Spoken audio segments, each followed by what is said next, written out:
अस्सलामुअलैकुम नाज़रीन, सियासत टीवी के आलिमी ख़बरनामे में आपका खैर मक़दम है। मैं हूँ रेशमा। सबसे पहले नज़र डालते हैं सुर्खियों पर। अमरीकी अदालत ने ट्रंप की जानिब से आए ज़्यादातर महसूलात को गैर क़ानूनी करार दे दिया। फैसला इंतहाई मुतासब, ट्रंप का इल्ज़ाम। कश्मीर में मौसलाधार बारिश से तबाही, 5 बच्चों समेत 11 अफराद हलाक। गजा में इसराइली फ़ौज के हमले, इमदाद के मुतलाशी 6 अफराद समेत 67 फ़लस्तीनी शहीद। जंग नहीं चाहते, लेकिन अमेरिका और इसराइल ने हमला किया तो भरपूर जवाब दिया जाएगा, ईरानी सदर की वार्निंग। जापान और हिंदुस्तान के दरमियान 4 नए शोबों में बढ़ेगा ताउन, वज़ीर आज़म मोदी जापान के दौरे पर। मोदी जापान के कामयाब दौरे के बाद चीन रवाना, शंघाई ताउन तंजीम कॉन्फ्रेंस में करेंगे शिरकत। तो ये थी सुर्खियाँ। अब पेश है ख़बरों की तफसील।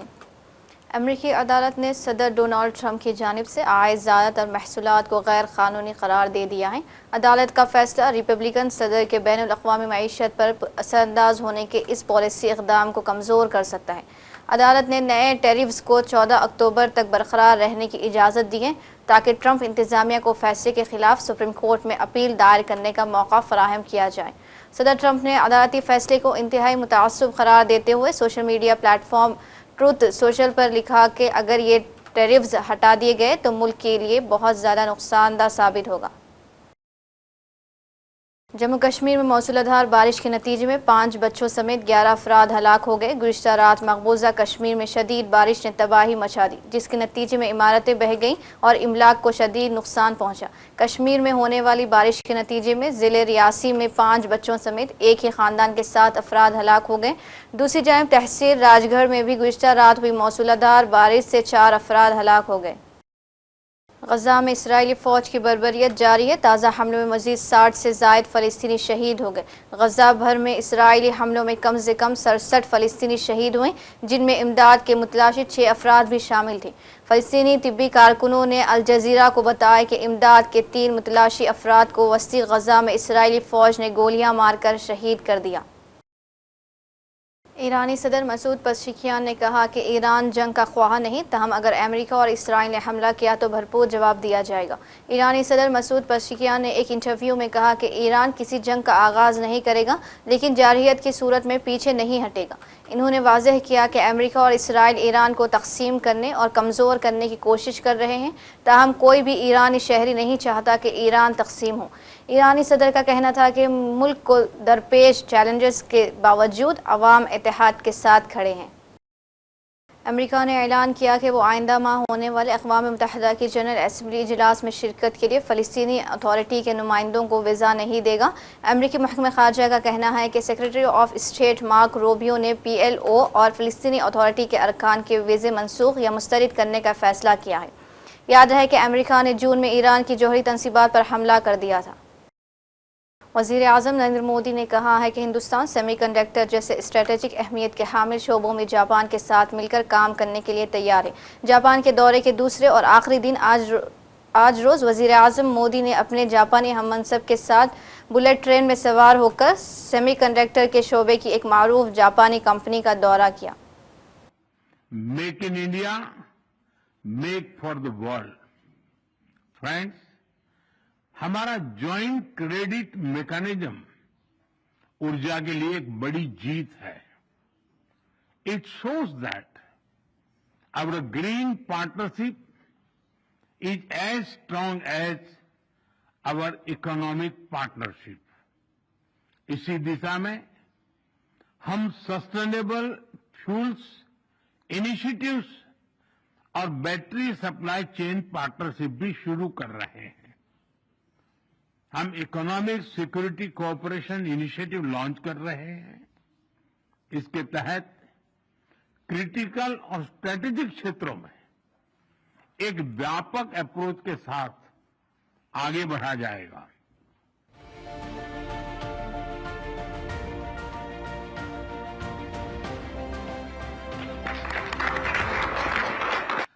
हाई टेक्नोलॉजी के क्षेत्र में सहयोग हम दोनों की। वज़ीर आज़म नरेंद्र मोदी जापान के अपने 2 रोज़ा कामयाब दौरे के इख्तिताम पर आज चीन रवाना हो गए।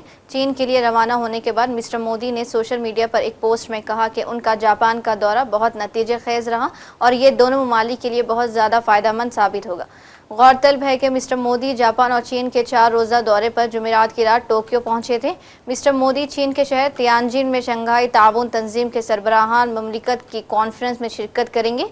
वो सदर शी जिनपिंग और रूसी सदर व्लादिमीर पुतिन और दीगर आलमी रहनुमाओं से 2 तरफा बातचीत करेंगे।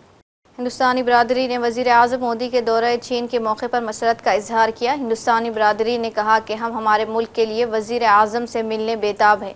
मतलब आप यकीन नहीं कर सकते कि हम लोग मतलब उस दिन से इतना एक्साइटमेंट है। मतलब जो मतलब हमने उनको आज तक सुना है पूरा टीवी में, न्यूज़ चैनल के माध्यम से या सोशल मीडिया के माध्यम से, आज वो हम उनको पर्सनली मिलेंगे तो वो फीलिंग हम एक्सप्रेस नहीं कर सकते। हमारा फीलिंग मतलब it's beyond our words actually. सामने होंगे मोदी जी तो आप क्या कहेंगे? मतलब क्या मैं तो उनको आई डोंट नो क्या बोलूँगा, बट यस मतलब उनकी ब्लेसिंग्स लेंगे। और उन्होंने जिस तरीके से हमारे देश को इतना मतलब वर्ल्ड स्टेज पे लेकर आए हैं वो बहुत बड़ी बात है, क्योंकि पिछले 10 सालों से हम लोगों ने देखा कि हम बाहर रहते हैं और काफ़ी कंट्रीज़ में जाते हैं, तो मतलब जो हमको सम्मान और हमको मिला है हर जगह से वो बहुत ही मतलब बहुत अच्छा हो गया अभी।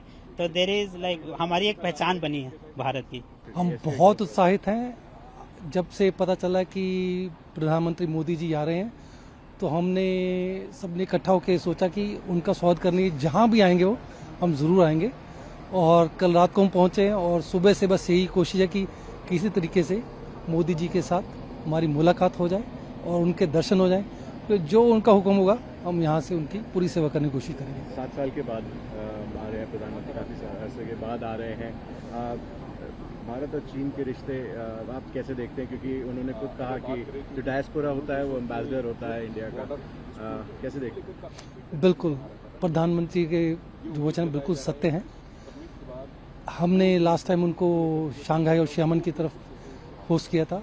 इस बार काफ़ी वक्त लगे, बीच में कोविड आ गया, कुछ हिंदुस्तान और चाइना के मुद्दे जो रिश्ते उनमें तनाव भी आ गया था, लेकिन अब वो तनाव कम होते जा रहे हैं और दोनों राष्ट्रों में जो आगे प्रोग्रेस करने की क्षमता है वो बहुत ज़्यादा है। अगले 25 साल चाइना और इंडिया के ही हैं, तो हमें एक दूसरे का साथ बनाकर आगे बढ़ना है और इससे ही विश्व जगत में जो शांति स्थापना हुई उसमें बढ़ावा मिलेगा। अभी हमें बाकी देशों से थोड़ा मिलके चलना है और उनसे थोड़ा संभल के भी चलना है। We are not able to believe and it's a dream के मोदी जी से हमारा मिलना होगा and we are able to meet him और can't express the feelings because really we love him a lot. The best what he is doing the best and everything good है ना। बड़े excited हैं, 3 दिन आए हैं एससीओ में, specially हमारे साहब आ रहे हैं, मोदी साहब आ रहे हैं, तो हम साउथ चाइना से एक बड़ी टीम लेके आए हुए हैं to welcome him and to showcase. हम लोग साउथ चाइना में बहुत एक्टिव है, बहुत सारे इवेंट करते हैं। हम लोग इवेंट करते हैं मेक इन इंडिया के लिए, promoting make in India, invest India, और कल्चरल एक्टिविटीज़ करते हैं जिसमें योगा हो गए, आयुर्वेदा हो गए, जो इंडिया से यहाँ पे प्रमोट कर सकते हैं हम लोग कर रहे हैं। टूरिज्म कर रहे हैं, पीपल टू पीपल कॉन्टैक्ट्स। इस वजह से भारत चाइना के रिलेशनशिप को आपको ऐसे देखते हैं कि बूस्ट करेगा? हाँ, जो ये पीछे एक 4-5 साल से चल रहा था वो सब सीधा होने का चांसेस है। ये मीटिंग से, दोनों लीडर मिलने से, ये चाइना और इंडिया के लिए दोनों रिलेशन अच्छे हो जाएंगे और पॉजिटिव वेव्स आ रही है सब। हाँ। कैसे वेलकम करने की आपकी तैयारी है? सर हम तो बहुत ज़्यादा एक्साइटेड हैं, हम वेट नहीं कर सकते उनका। और मैं उनसे 2016 मिला था जब वो पहली बार शंघाई में आए थे। हम उस वक्त मेरा ऑफिस ईयू में था और वहाँ से हम 10 बसेस भर के ईयू से शंघाई लेके गए और बहुत ही एक वाइब्रेंट एटमॉस्फेयर था उस टाइम वहाँ पे। और हम एक्सपेक्ट कर रहे हैं सेम तरह का एटमॉस्फेयर यहाँ पर भी हो और हम मोदी जी का बहुत ही खुशी से वेलकम करेंगे and we can not wait to just see him. यूरोपीय मुल्क इटली के वज़ीर आज़म जॉर्जिया मेलोनी ने अपने और मुल्क की दीगर मारूफ ख़वातीन के एडिट शुदा फहश मनाजिर वेबसाइट पर शाये होने को अफसोसनाक अमल करार दिया। अमरीकी नशरियाती इदारे CNN के मुताबिक अतालवी वज़ीर आज़म समेत मुल्क की दीगर मारूफ ख़वातीन के एडिट शुदा जाली वीडियोज़ और तस्वीर को फहश वेबसाइट पर शेयर करते हुए जिनसी और तौहीन आमेज़ जुमले भी दर्ज किए गए थे। बांग्लादेश के दारुल हुकूमत ढाका में हुकूमत के खिलाफ मुबैना साजिश के इल्ज़ाम पर साबिक़ वज़ीर समेत मुतादिद अफराद को गिरफ्तार कर लिया गया। पुलिस ने बताया कि अदालत ने 87 साला साबिक़ वज़ीर समेत 16 अफराद को हुकूमत के खिलाफ साजिश के इल्ज़ाम में हिरासत में लेने का हुक्म दिया। बांग्लादेश में 2024 में शेख हसीना की आमराना हुकूमत को अवामी तहरीक के ज़रिए इक़्तिदार से बेदखल करने के बाद सियासी हलचल का शिकार है। अब सियासी जमातें फरवरी में होने वाले इंतखाबात से कब्ल इक़्तिदार के लिए ज़ोर आजमाई कर रही है। थाईलैंड की आईनी अदालत ने वज़ीर आज़म पीतुनगात्रन शिनावात्रा को कौमी मुफाद पर ज़ाती मुफाद को तरजीह देने के इल्ज़ाम पर ओहदे से बरतरफ कर दिया। वो सिर्फ 1 साल ही इक़्तिदार में रह सकी। अदालती फ़ैसला मुश्किलात का शिकार शिनावात्रा सियासी ख़ानदान के लिए एक और तबाहकुन धक्का है।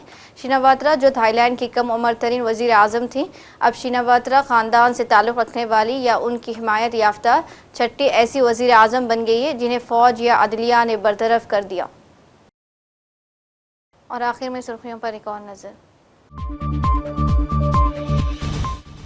अमेरिकी अदालत ने ट्रंप की जानिब से आए ज़्यादातर महसूलात को गैर कानूनी करार दे दिया। फैसला इंतहाई मुतासब, ट्रंप का इल्ज़ाम। कश्मीर में मौसलाधार बारिश से तबाही, 5 बच्चों समेत 11 अफराद हलाक। गजा में इसराइली फ़ौज के हमले, इमदाद के मुतलाशी 6 अफराद समेत 67 फ़लस्तीनी शहीद। जंग नहीं चाहते लेकिन अमेरिका और इसराइल ने हमला किया तो भरपूर जवाब दिया जाएगा, ईरानी सदर की वार्निंग। जापान और हिंदुस्तान के दरमियान 4 नए शोबों में बढ़ेगा ताउन, वज़ीर आज़म मोदी जापान के दौरे पर। मोदी जापान के कामयाब दौरे के बाद चीन रवाना, शंघाई ताउन तंजीम कॉन्फ्रेंस में करेंगे शिरकत। इसी के साथ आलमी खबरनामा इख्तिताम को पहुँचता है। मुझे दीजिए इजाज़त। अल्लाह हाफिज़।